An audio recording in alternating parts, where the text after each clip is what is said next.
Dear friends, my name is Dr. Somil Kansal and I am Chief Neurosurgeon in Apex Hospital, Amritsar. So, as all of we know that the same COVID disease with a new variant is coming and it has started in China. Now, there are chances it may spread to other parts of the world like India. इसका नया variant है BF.7 जिसके लिए सारा worry हो रही है कि हो सकता है कि ये वेरिएंट पुराने वेरिएंट से भी ज़्यादा खतरनाक निकले और हो सकता है कि वैक्सीन का भी असर इसके ऊपर ना हो।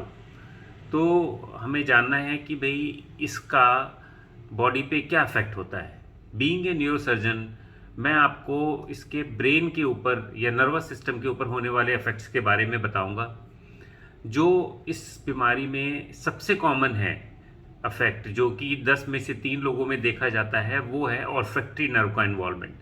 ये वायरस एंटर करता है नाक के रास्ते या रेस्पिरेटरी सिस्टम के रास्ते, तो ये ऑल्फैक्टरी नर्व को इन्वॉल्व करता है और सेंस ऑफ स्मेल और टेस्ट, इन दो चीज़ों की डेफिशिएंसी या एब्सेंस पहला न्यूरोलॉजिकल सिम्टम इस बीमारी का हो सकता है।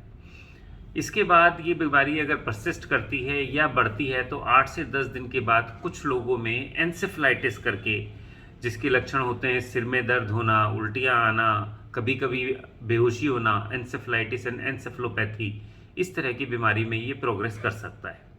लंबे टाइम तक इस बीमारी के होने के बाद 2 से 3 हफ्ता या उससे भी ज़्यादा होने के बाद कभी कभी स्ट्रोक का इंसिडेंस देखा गया है, क्योंकि ये बीमारी खून के थक्के बनाने के चांसेस ब्लड में बढ़ा देती है, जिसकी वजह से ब्रेन की नाड़ियों में ब्लॉकेज या थ्रोम्बो एम्बोलिक स्ट्रोक होने के चांसेस बढ़ जाते हैं। जो चौथा खतरा है वो ये भी देखा गया है कि इस तरह के मरीजों में, कोविड होने वाले मरीजों में एपिलेप्सी या सीजर्स या फिट्स या जिनको मिर्गी के दौरे कहते हैं, उनके पड़ने के चांसेस भी बढ़ जाते हैं।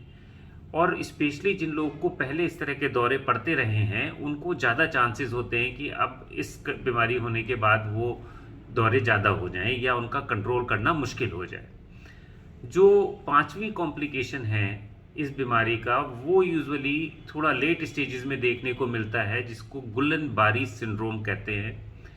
इस बीमारी में नाड़ियों की कमजोरी आने लगती है, चलने फिरने में दिक्कत आती है और ये प्रोग्रेसिव मोटर न्यूरोपैथी होती है। मतलब कि पैरों की तरफ से शुरू होकर बॉडी में ऊपर की तरफ आती है और कई बार ये रेस्पिरेटरी सिस्टम को भी इन्वॉल्व करती है। ये 5 मुख्य न्यूरोलॉजिकल कॉम्प्लिकेशंस हैं जो कि कोविड बीमारी में देखे जाते हैं। आप अपना बचाव रखें, मास्क पहन के रखें, सोशल डिस्टेंसिंग का पालन करें, हैंड वॉशेस करते रहें और अच्छा खाना पीना रखें, विटामिन सी युक्त खाना खाएं। प्रोबेबली यही सबसे बड़ा प्रिकॉशन और बचाव इस बीमारी से और इसके कॉम्प्लिकेशन से है।